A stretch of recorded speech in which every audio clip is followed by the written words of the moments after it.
The outbreak of the First World War in Europe had a huge impact on the rest of the world. Nearly every great power participated in this war. As the Great Britain entered the war, India, the crown jewel of the British Empire, was forced to join the Allies in battle on 4th of August 1914. As the German army ravaged in Europe and advanced through France and Belgium, more Allied troops were desperately needed.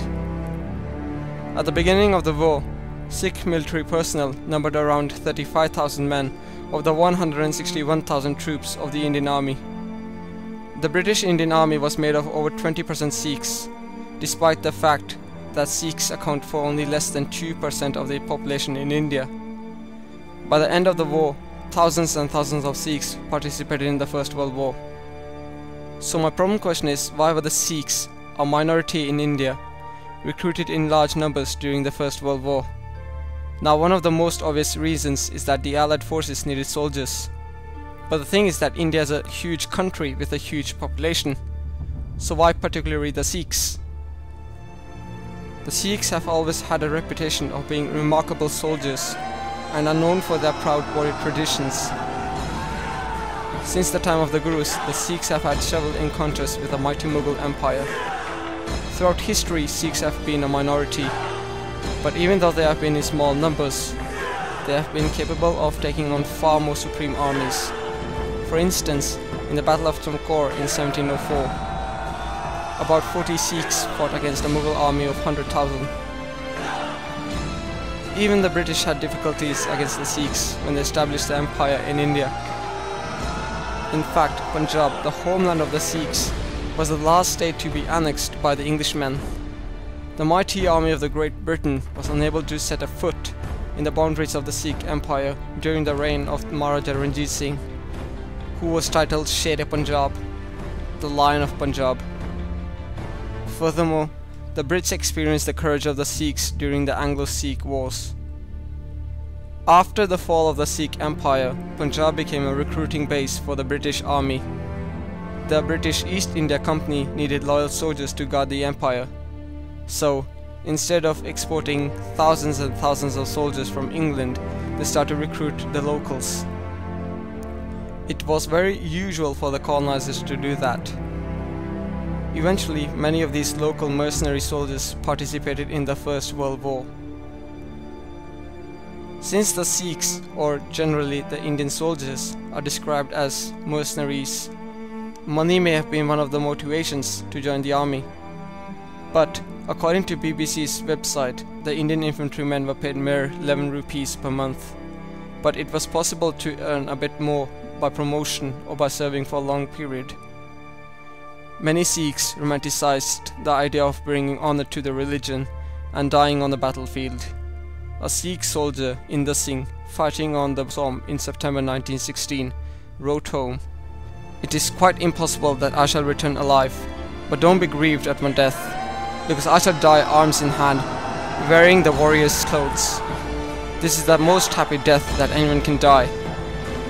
According to a book, Warrior Saints, 3 centuries of Sikh military tradition, the idea of martyrdom and battlefield heroics proved to be a necessity for the British, as they were being pushed back by the Germans time and time again.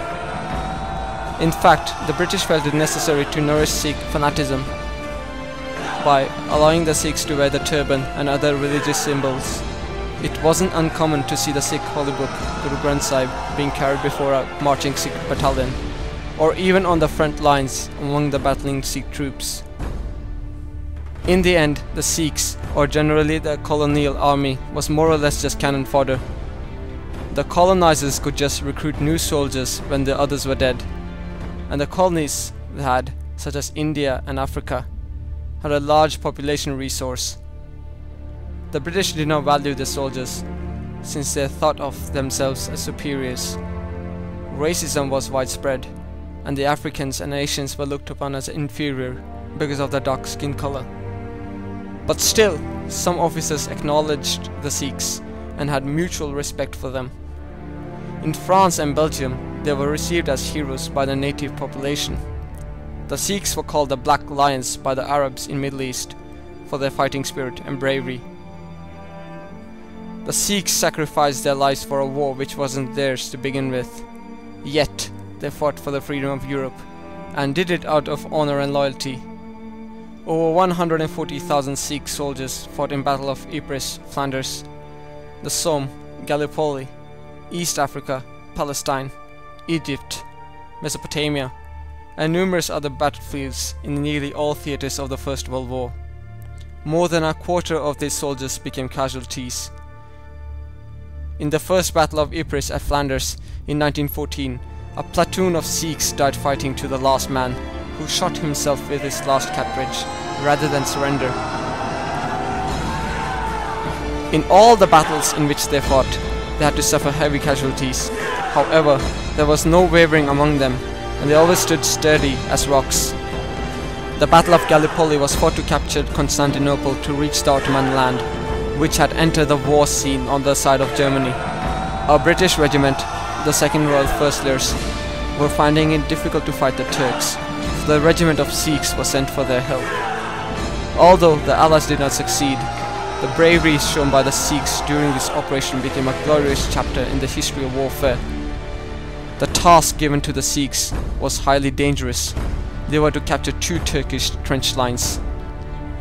The British General Ian Hamilton was so proud of the Sikhs as he wrote to the Commander-in-Chief in India. In spite of the tremendous losses, there was not a sign of wavering all day. Not an inch of the ground was given up, and not a single straggler came back. The ends of enemy trenches were found to be blocked with the bodies of Sikhs and of the enemy who died fighting at close quarters.